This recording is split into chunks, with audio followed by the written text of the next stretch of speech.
A fé partiu do seu Senhor, que tinha aquele servo sobre a sua autoridade. Forte, né? A fé partiu dele, porque Jesus falou dele. Eu nunca vi tanta fé como a fé em Israel, como a fé deste homem, não. De chegar aqui e reconhecer a autoridade ao ponto de dizer, a tua palavra, ela tem poder. E eu sei que se o Senhor falar, o que o Senhor disser vai acontecer, porque quando eu falo, o que eu digo acontece. Porque quando eu falo para os meus servos me obedecem. E se o Senhor falar através da tua palavra agora, porque o Senhor, ele é o quê? Ele é o Deus que está sobre o quê, pessoal? Sobre a autoridade de todos os espíritos. Deus tem autoridade sobre tudo, irmão. Seja qual for o espírito que for, Deus tem autoridade. O Senhor tem autoridade sobre os fenômenos naturais da natureza? Ele tem. Lembra lá, por exemplo, vou te dar vários exemplos para você entender do poder e da autoridade de Jesus. Primeiro exemplo, a figueira, né? A figueira brava. A Bíblia diz que Jesus se aproximou dela achando que ela teria o quê? Alimento para dar. Por não ter, Jesus disse o quê? Nunca mais ninguém coma fruto. No outro dia, o que aconteceu com aquela figueira? Ela murchou-se, secou-se até a raiz. E aí os discípulos falaram, Senhor, a figueira que tu amaldiçoaste, secou, acabou, morreu. Secou, morreu. Segundo exemplo, quando Jesus chega, quando Jesus está em alto mar com os discípulos desesperados, Jesus tranquilo, dormindo na popa sobre uma almofada. Os discípulos despertam Jesus dizendo, Senhor, não se te dá que nós venhamos perecer? Porque até os discípulos estavam achando que Jesus pereceria, porque eles, olha só como é que eles colocam a frase, não se te dá que nós pereçamos, sendo que Jesus estava no mesmo barco, então ele estava se referindo de Jesus também. Então quando Jesus desperta, Jesus olha então para o vento, repreende o mar, e a Bíblia diz que na hora houve bonança, pronto, acabou, tudo ficou calmo. Nem parecia que eles estavam em alto mar. Então isso aqui é muito importante, irmão. Ver a autoridade que o Senhor tem. Ele tem autoridade sobre essas coisas, como ele tem autoridade sobre tudo. Como ele tem autoridade sobre a enfermidade, seja ela qual for. Pregamos aqui na semana passada que Jesus entrou na casa da sogra de Pedro e disse, quando viu aquela mulher acamada, Jesus inclinou-se para ela, repreendeu a febre, dizendo para aquela febre a deixar, e a febre a deixou.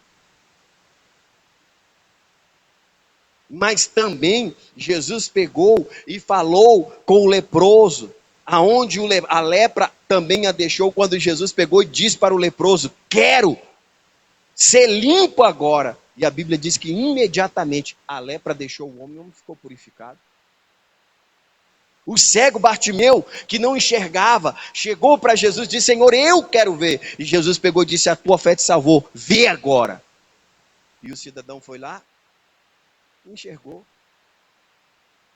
E assim muitos outros casos e exemplos que eu poderia citar aqui, da autoridade que o Senhor tem, além daquilo que muitas pessoas já têm o hábito de ter.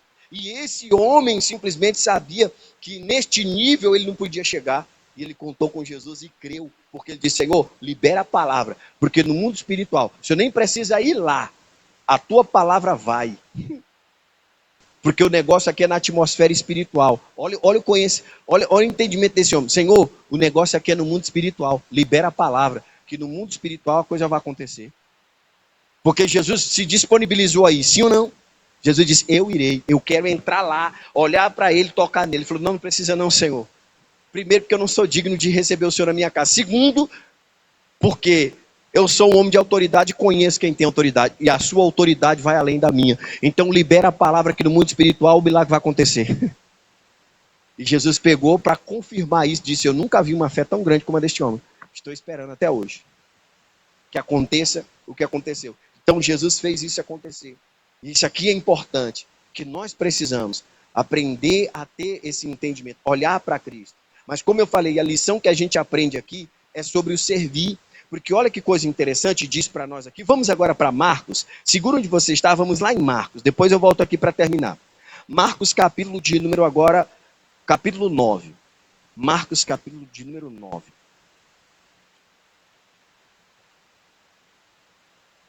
Olha o que ele fala aqui para nós em Marcos 9.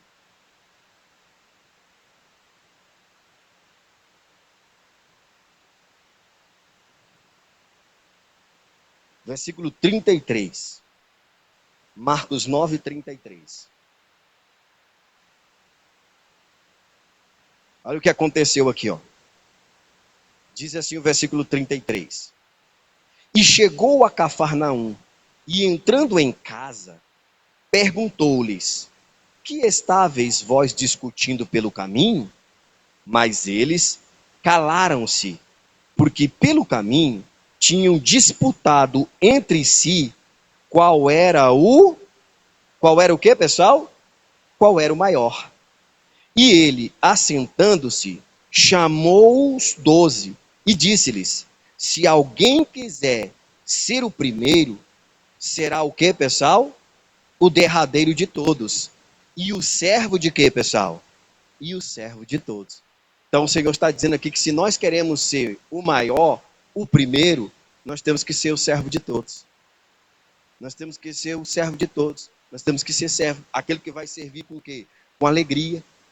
E aí, para você entender, João capítulo de número 12. Vamos lá? João capítulo de número 12. Evangelho segundo São João, capítulo de número 12. Olha que bonito. João capítulo 12. Versículo 26.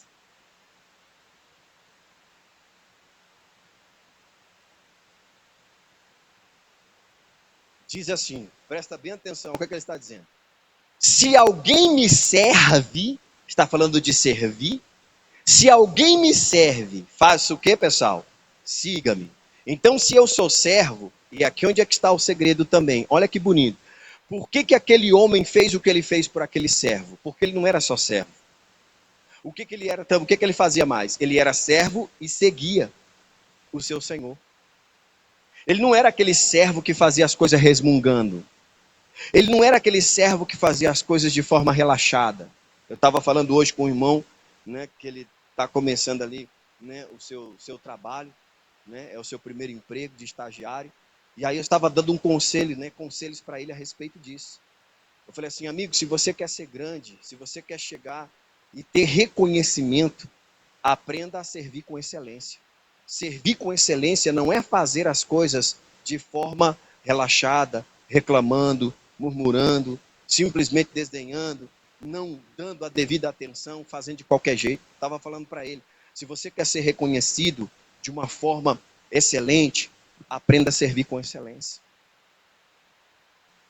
Ah, mas não, para com isso. Não cai na pinóia dos outros, não. Faça a sua parte. Sirva com excelência. E você vai ver que os olhos de muitos que você não espera estão sobre você. E logo, logo o reconhecimento vai chegar. E logo, logo o reconhecimento do esforço do seu trabalho, da sua dedicação em servir, vai chegar. O esforço daquele homem em servir e seguir, porque ele não só servia, ele seguia. Então Jesus está dizendo aí que o que serve faz o quê? Vamos lá? Ele diz aí, se alguém me serve, siga-me. O que é esse seguir? É ter prazer de fazer, irmão, de servir o Senhor. É fazer com alegria. É você estar realmente fazendo as coisas com prazer. Aí ele diz aí, ó, me siga. E onde eu estiver, olha aí, ó, onde eu estiver, ali estará também o meu, olha aí, ó, o meu servo também estará ali. Aí já vem o quê? A visão do quê? Daquele que reconhece um servo que serve com excelência. Porque vai ter o prazer de ter você do lado dele. Ninguém quer ter ninguém do seu lado que simplesmente faz as coisas de qualquer jeito. Aí ele está dizendo aí, ó, vai estar do lado dele. E ele diz, e se alguém me servir, aí olha que bonito agora, pessoal. E se alguém me servir, olha a recompensa chegando aí, ó. Ó a recompensa chegando. O meu pai o honrará. Olha que bonito, pessoal. Então Jesus está dizendo que aquele que serve o Senhor, mas entenda bem, não é, mas eu sirvo ao Senhor. Ah, meu Deus do céu, tem que ir para a igreja. Nossa, o pastor, meu Deus do céu. Ah, que servir é esse? Não. Não podemos ser assim.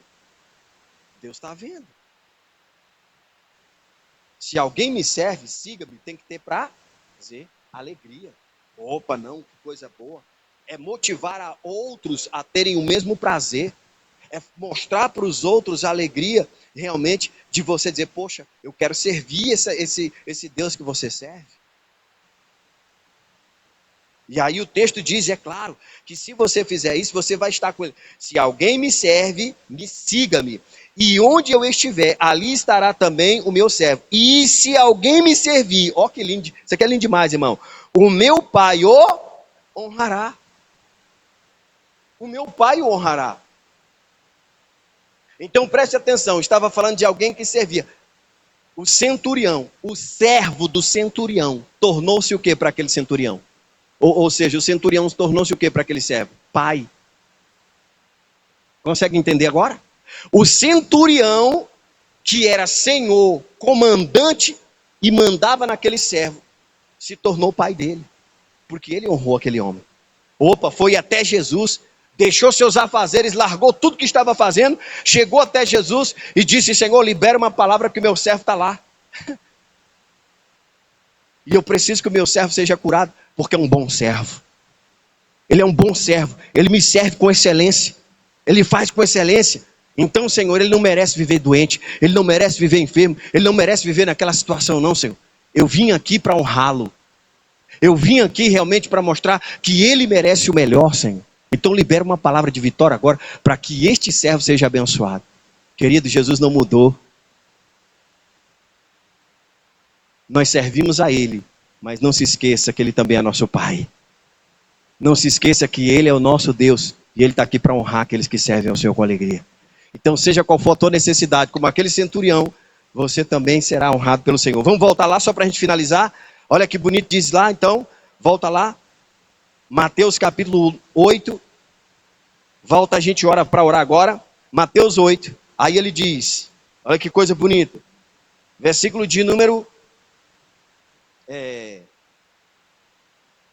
Versículo de número 13, só para a gente orar agora. Aí pegou e disse assim, ó, olha que bonito que ele disse. Então disse Jesus ao centurião, vai, e como creste, te seja... Ele creu na palavra do Senhor. Ele acreditou naquela palavra de autoridade. Ele diz, olha, e como creste seja feito. Pode ir, é uma palavra que você quer que eu libere agora? Então vai, e seja como crestes. Aí ele diz, e naquela mesma hora, o seu criado fez o que, pessoal? O seu criado sarou. Você crê? Você crê? Se alguém crê, diga obrigado, Jesus. Seja feito como você nessa manhã, orar ao Pai, que Deus ele vai abençoar você. Amém? Vamos aplaudir Jesus bem forte? Guarda essa palavra no teu coração.